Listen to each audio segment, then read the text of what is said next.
अब्बास अंसारी की विधायकी वापस लाने के लिए क्या कोर्ट जाएंगे ओम प्रकाश राजभर? क्या योगी सरकार से अपना मुंह मोड़ लेंगे ओपी राजभर?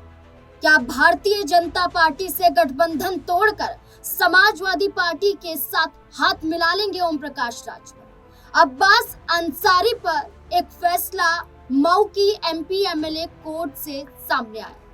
अब्बास अंसारी को हेट स्पीच मामले में 2 साल की सजा सुनाई गई, जिसके बाद रविवार एक ऐसा समय जो छुट्टी का समय होता है, उस दौरान विधानसभा सचिवालय खोला गया। आनन फानन में एक फैसला सुनाया गया, निर्णय लिया गया और अब्बास अंसारी की विधायकी रद्द कर दी गई। चुनाव आयोग तक इसकी सूचना पहुंचाई गई, जिसके बाद सवाल खड़े हुए कि क्या अब्बास अंसारी को हटाना एकमात्र मकसद था? क्या योगी राज में अब्बास अंसारी ही नहीं, क्या इससे पहले आजम खान, इरफान सोलंकी, अब्दुल्ला आजम जैसे कई बड़े चेहरों पर गाज गिरी है? क्या एक वर्ग को साधने की कोशिश की जा रही है? क्या योगी राज में हिंदुत्ववाद विचारधारा को बढ़ावा देते हुए क्या अपने ही सहयोगी दलों को दरकिनार किया जा रहा है? क्या अब मान सम्मान की लड़ाई के साथ अपने विधायक को वापस लाने के लिए ओम प्रकाश राजभर अब योगी सरकार को चेतावनी दे देंगे? क्या कोर्ट का रुख किया जाएगा? क्या हाई कोर्ट का दरवाजा खटखटाया जाएगा? कई बड़े सवाल जन्म ले रहे हैं। उत्तर प्रदेश की राजनीति में आखिरकार क्या होने वाला है? इनसे जुड़े हुए सवालों के जवाब लेंगे। मेरे साथ मेरे सहयोगी सिराज जुड़ चुके हैं।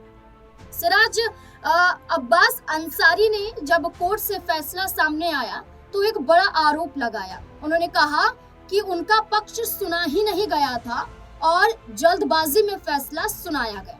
अब्बास अंसारी के इस बयान के बाद सवाल उठे कि रविवार के दिन आखिरकार सचिवालय को क्यों खोला गया?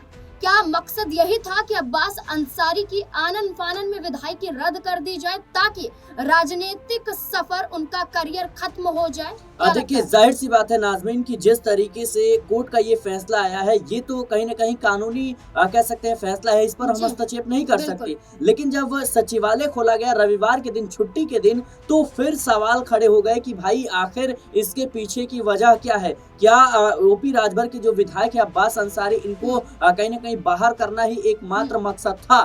क्योंकि ये काम तो सोमवार को भी हो सकता था, मंगलवार को भी हो सकता था, क्योंकि ये जो सजा है ये पूरी 2 साल की है और अभी कह सकते हैं हाई कोर्ट का रुख करेंगे जो अब्बास अंसारी हैं या फिर ओपी राजभर है। इसके अलावा काफी सुनवाई होगी, तारीखें लगेगी और समय लगेगा इसमें। तो ये काम जो है वो कहीं ना कहीं सोमवार को भी हो सकता था, लेकिन अचानक इस तरीके से जल्दबाजी में करना ठीक है। ऐसा ही मामला हमें देखने को मिला था आजम खान में भी। इसके अलावा राहुल गांधी का मामला था, जब मानहानि का जो मामला सामने आया था, जो केस सामने आया था और किस तरीके से आनन फानन में उनकी सांसदी को जो है रद्द कर दिया जाता है, वो भी कहीं ना कहीं सवालों के घेरे में है।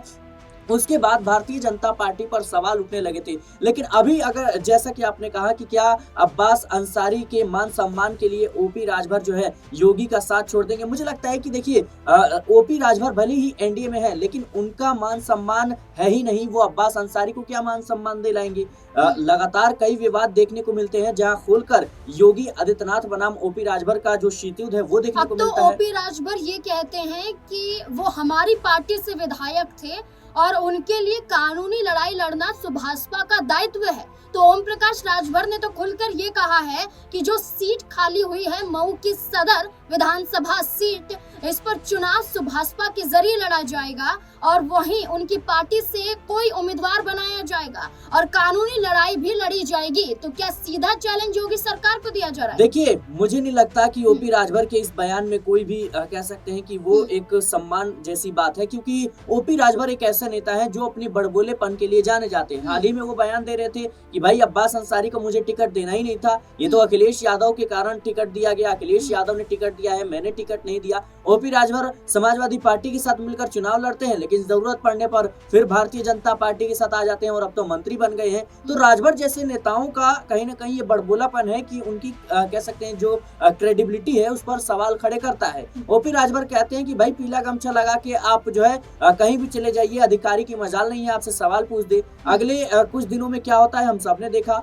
ओपी राजभर के कार्यकर्ताओं को किसी मामले को लेकर विवाद हो जाता है, पुलिस जो है पीट देती है, उसके बाद विवाद बढ़ जाता है। ओपी राजभर की पार्टी से ये बयान सामने आता है कि भाई जिसको पीले गमछे से तकलीफ हम उसकी आंखें निकाल लेंगे। तो योगी सरकार के मंत्री कहते हैं कि जो यूपी पुलिस को छुएगा हम उसका कलेजा निकाल लेंगे। तो ये तमाम चीजें हैं जो इस बात को दर्शाती है कि ओपी राजभर का राजनीति किस चरम पर है और किस तरीके से लगातार गिरता हुआ नजर आ रहा है। लोकसभा चुनाव के दौरान खुलेआम जो है मुस्लिम समुदाय के लोगों ने राजभर का बहिष्कार किया था और राजभर समाज के लोगों ने खुद नारा लगाया था कि ओपी राजभर तेरी खैर नहीं, मोदी शाह से बैर नहीं। तो ये जो तमाम चीजें हैं ये कहीं ना कहीं देखने को मिली। क्या मंत्री पद खोने का खतरा उन्हें सता रहा है, इसलिए वो दो तरफा बयान दे रहे हैं? एक तो कानूनी लड़ाई लड़ने की बात करते हैं, तो दूसरी तरफ अपनी पार्टी से उम्मीदवार उतारने की बात। देखिए, हम नहीं कह सकते कि मंत्री पद का डर उन्हें सता रहा है, नहीं सता रहा है। अगर नहीं सता रहा है तो उन्हें सताना चाहिए, क्योंकि आज वो मंत्री हैं, लेकिन कल को अगर दोबारा चुनाव होता है और पार्टी अच्छा प्रदर्शन नहीं करती है, विधायक नहीं रहते हैं, तो वो कहीं ना कहीं विपक्ष के भूमिका में भी रहना उनका मुश्किल हो जाएगा। क्योंकि देखा जाए तो लगातार राजभर समाज के लोग भी ओपी राजभर का कह सकते हैं कि खिलाफत कर रहे हैं। इसके साथ ही देखा जाए तो मुस्लिम समुदाय के लोग नाराज हैं ही, जिसको लेकर वो जो वक्फ बिल का मामला है उसका जागरूकता अभियान चलाने की पूरी कोशिश में है, ताकि मुस्लिम उनके पक्ष में आ जाए। अब्बास अंसारी को लेकर ये कहना कि हम उन्हें टिकट नहीं देना चाहते थे, लेकिन अब वो कह रहे हैं कि भाई हम कोर्ट जाएंगे, हम अब्बास अंसारी के लिए लड़ेंगे। ये महज मुझे लगता है कि एक फतवा जैसा है, जो कि कह सकते हैं कि ये जनता को कह सकते हैं कि संदेश देने की कोशिश है। यहाँ पर एक बड़ा सवाल बन जाता है कि कांग्रेस भी अब अब्बास अंसारी के समर्थन में नजर आ रही है। कांग्रेस प्रवक्ता अंशु अवस्थी ने कहा है कि अब्बास अंसारी पर मुकदमा जो चलाया गया और जो उन्हें 2 साल की सजा सुनाई गई है, इसमें एक साजिश की बू आ रही है। साजिश के तहत अब्बास अंसारी के खिलाफ ये कदम उठाया गया। इसी के साथ साथ समाजवादी पार्टी के सांसद अफजल अंसारी ने भी ये कहा कि हम इस पूरे मामले पर कुछ नहीं बोलना चाहेंगे। तो यानी कि अब्बास अंसारी का साथ दिया जा रहा है। तो सुभाषपा के लिए क्या कदम होगा जो उन्हें उठाना चाहिए, क्योंकि भारतीय जनता पार्टी में रहकर तो उन्हें चुनावों में सीटें नहीं मिलती हैं, राज्यों में सीटें नहीं मिलती। मैं तो ये कह रहा हूँ नाज़मीन कि क्या ओपी राजभर जाके आज योगी आदित्यनाथ से पूछ सकते हैं कि इतनी जल्दबाजी क्यों थी विधानसभा सदस्यता रद्द करने की, आखिर इतनी जल्दबाजी में क्यों की? नहीं पूछ सकते, क्योंकि ओपी राजभर और योगी आदित्यनाथ के बीच जो ये शीतयुद्ध चल रहा है ये अपने चरम पर है। और वैसे भी कहा जाता है कि योगी आदित्यनाथ नहीं चाहते थे कि राजभर जैसे नेता उनकी कैबिनेट में शामिल हो। हालांकि दिल्ली से दबाव आता है और फिर उन्हें मंत्री बना दिया जाता है। राजभर जब से मंत्री बने, आप लगातार उनके एक से एक विवादित बयान देखिए। कभी वो भगवान को लेकर बोल देते हैं, तो कभी मजदूरों को गाली देते हुए नजर आते हैं, तो कभी वो पीला गमछा लगाकर चले जाइए, अधिकारी कुछ नहीं बोलेगा। तो क्या पीला गमछा लगा लेंगे तो कानून आपके लिए नहीं है? क्या पीला गमछा लगा लेंगे तो आप कुछ भी कर दीजिए? ये किसने अधिकार दिया? ये तमाम जो चीजें हैं वो कहीं ना कहीं उनकी क्रेडिबिलिटी को खत्म कर रही है। इसके साथ ही देखा जाए तो जम्मू कश्मीर, महाराष्ट्र हो या फिर उत्तर प्रदेश का उपचुनाव हो, हरियाणा हो, दिल्ली हो, तमाम जगह पर उन्होंने सीटों की मांग की, लेकिन उत्तर प्रदेश में जब उन्हें सीट नहीं मिली तो और राज्यों में क्यों मिलेगी? और जाहिर सी बात है सवाल उठने भी चाहिए। और देखिए, लोकसभा चुनाव में उनके बेटे घोसी से जो है चुनाव हार जाते हैं, वो बात अलग है कि बीजेपी नेताओं के आगे वो नाक रगड़ते हुए नजर आते हैं पैरों पर। तो ये तमाम चीजें हैं जो इस बात को दर्शा रही है कि किस तरीके के जो नेता कह सकते हैं ओपी राजभर हुआ करते थे और अब किस तरीके से उनकी राजनीति हो रही है। और जैसा कि आपने पूछा कि क्या मंत्री पद खोने का डर है, मुझे लगता है कि उनको मंत्री पद की चिंता ना करके पार्टी की चिंता करनी चाहिए, क्योंकि पार्टी अगर नहीं रहेगी, पार्टी का जनाधार नहीं रहेगा, तो कल को वो मंत्री क्या बनेंगे, वो विपक्ष में भी मुखरता से अपनी बातों को नहीं रख पाएंगे। ओम प्रकाश राजभर पर सवाल खड़े हो रहे हैं कि आप एक स्टैंड पर नहीं है, आप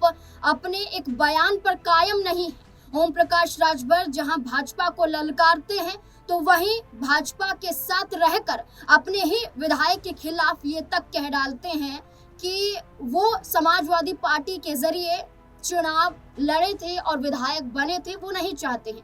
लेकिन सवाल ये बन जाता है, अब आखिरकार ओम प्रकाश राजभर करेंगे क्या? क्योंकि अगर भारतीय जनता पार्टी ने अपना प्रत्याशी उतारा, तो जो जैसे तैसे विधायक कमाए थे समाजवादी पार्टी के जरिए ओम प्रकाश राजभर ने, क्या वो भी विधायक अब उनका साथ छोड़ देंगे? क्या ओम प्रकाश राजभर की नैया डूब जाएगी विधानसभा चुनाव से पहले? क्या लगता है आपको ओम प्रकाश राजभर के अगले कदम को लेकर? अपनी राय कमेंट सेक्शन में जरूर दें। देखते रहें SPN9 न्यूज़। धन्यवाद।